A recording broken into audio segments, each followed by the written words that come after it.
That was honestly embarrassing to watch out there. We looked like the Angel Reese led Chicago Sky without me playing. What happens when the single spark keeping an entire league lit suddenly flickers out? Caitlin Clark's left quad strain, just 2 weeks on the sidelines, has already vaporized. A 185-game Iron Woman streak chopped June 7th Fever Sky tickets from $86 to $25 and sent analysts scrambling to recalculate a $1 billion balance sheet. But the real shock isn't her absence. It's the brutal spotlight it throws on everyone else. Over the next 4 games, we'll find out exactly how much of the WNBA's reported $875 million plus surge was Clark, and how much was wishful thinking. And here's the twist. The same hiatus that threatens the league exposes 2 hidden wins for Clark. Herself, fresh legs and newfound leverage, just waiting to explode the moment she's back. Stick around. The numbers get wilder and the humble pie is still warm. The Iron Woman finally sits. It took a single misstep to shatter a streak that stretched back 7 years. Caitlin Clark's left quad, strain, diagnosed as a low-grade tier, will bench her for at least 2 weeks. The Fever confirmed Monday. The pause snaps her astounding run of 185 consecutive games, 139 at Iowa, 46 as a pro. Quad strains come in grades. Doctors peg this timeline to a grade 1 pull, painful, yet the quickest to heal. Even so, she'll miss the next 4 contests. 2 versus the Mystics, 1 against the Sun, and 1 at Chicago's 20,000-seat United Center. Insiders already whisper that Indy may stretch the recovery closer to 3 weeks to safeguard their billion-dollar asset for the summer grind. Why is this such a jolt? Because Clark has eaten elbows and double teams for breakfast. Now you guys see why they call me the Steph Curry of this league.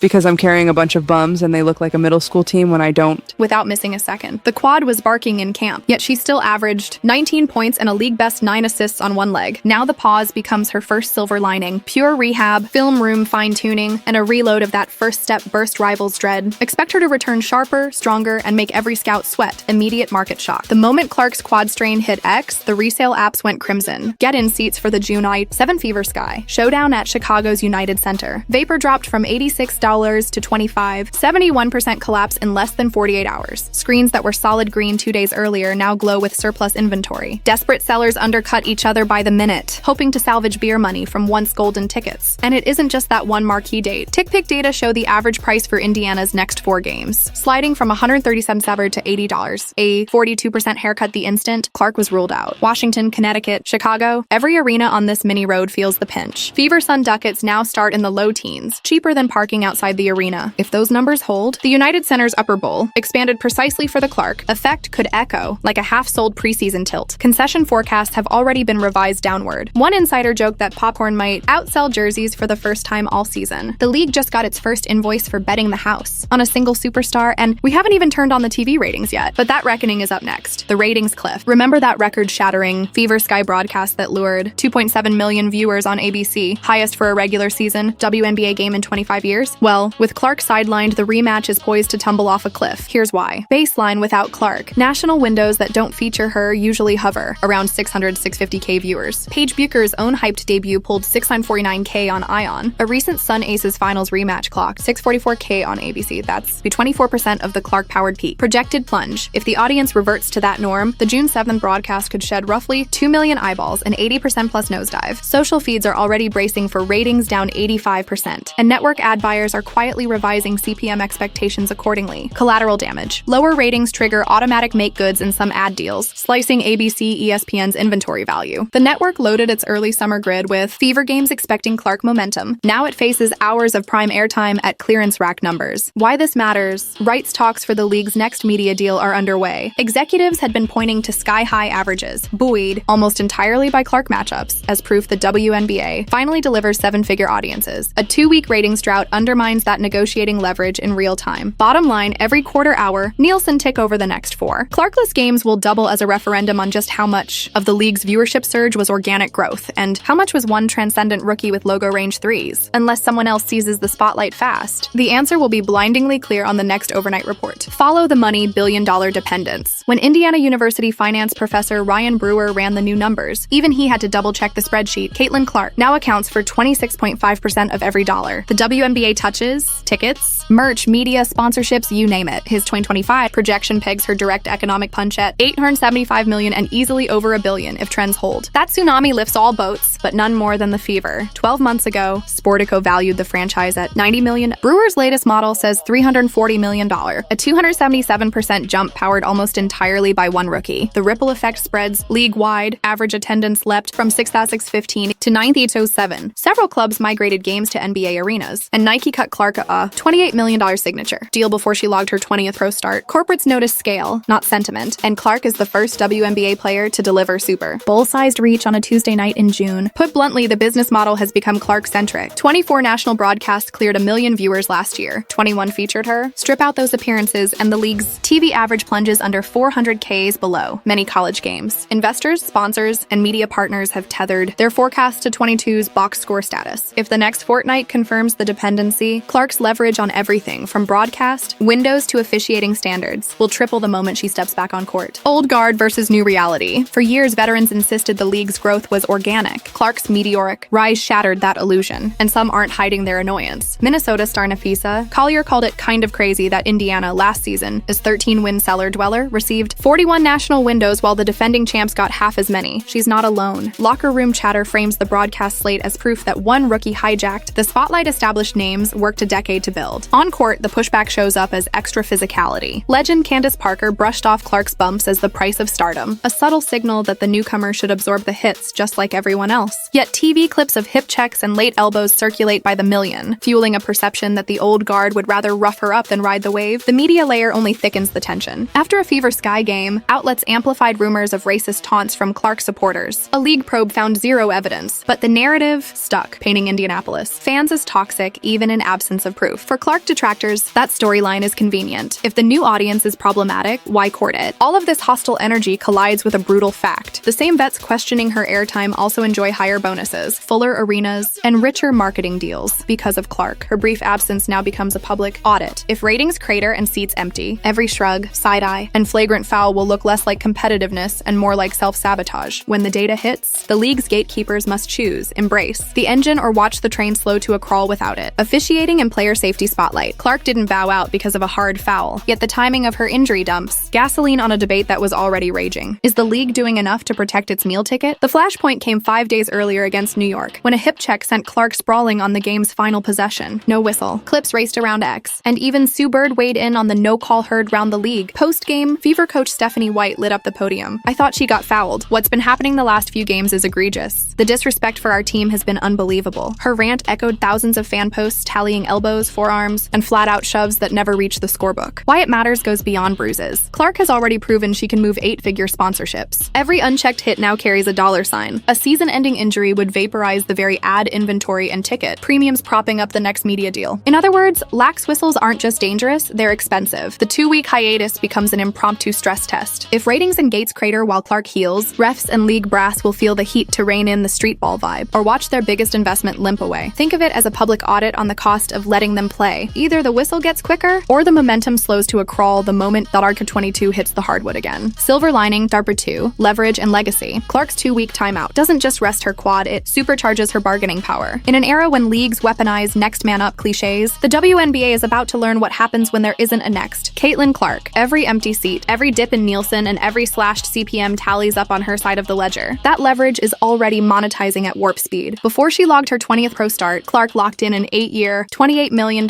Nike deal complete with her own signature shoe. The richest footwear contract in women's hoops history. Brands don't stroke checks like that unless they're positive the athlete can move product and eyeballs. The break only reinforces that thesis. The moment viewers vanish, so do league KPIs, giving Clark a louder voice on everything from broadcast, windows to player safety protocols. Meanwhile, league economics are recalibrating around her star wattage. Negotiators are finalizing an 11-year, $2.2 billion media rights package with ESPN, NBC, and Amazon. Figures floated only after Clark's rookie surge proved women's basketball could deliver multi-million viewer nights. Expansion owners from Golden State to Toronto cite the Clark effect in prospectuses. Valuations for incoming clubs now start at $200 million, dwarfing pre-Clark benchmarks. When she returns, Clark won't just be the WNBA's brightest star, she'll wield the clout of a de facto stakeholder. If she calls for stricter officiating or revenue-sharing tweaks, league brass must listen. They've just experienced the alternative in real time. Like Tiger Woods reshaping golf purses in the late 90s, Clark's enforced absence underlines a truth everyone can now quantify: protect the engine, or the train stalls. For Clark, that's leverage no MVP trophy could equal, and it's waiting, fully charged the moment the brace comes off. A 2-week stress test with billion-dollar stakes. Over the next handful of games, the WNBA will experience something it's spent 28 seasons trying to avoid: life without its once-in-a-generation catalyst. If arenas empty, if Nielsen numbers nosedive, and if sponsors start asking for make goods, every data point will scream the same message. Caitlin Clark isn't just a rising star. She's the central pillar holding up the league's new economy. money. Yet for Clark herself, the plot twist is pure upside. She heals in peace, reloads her legs, and returns armed with proof that her value isn't hype, it's quantifiable cash. That means louder influence on scheduling, officiating, profit sharing, and any other conversation she chooses to enter. So watch the next 2 weeks like an open book audit. If the dip is sharp, the league's leadership has a choice. Double down on protecting the engine that powers its growth, or brace for more stalls every time that engine sputters. Either way, when Clark laces up again, she won't just reignite the scoreboard, she'll step back on court as the most indispensable athlete women's basketball has ever seen. The humble pie is in the oven. Let's see how many slices the WNBA is willing to eat. Think this shockwave was massive? Tap the video popping up now. It unpacks. The next domino already tipping inside the WNBA. Trust me, you'll want front row seats for what happens next.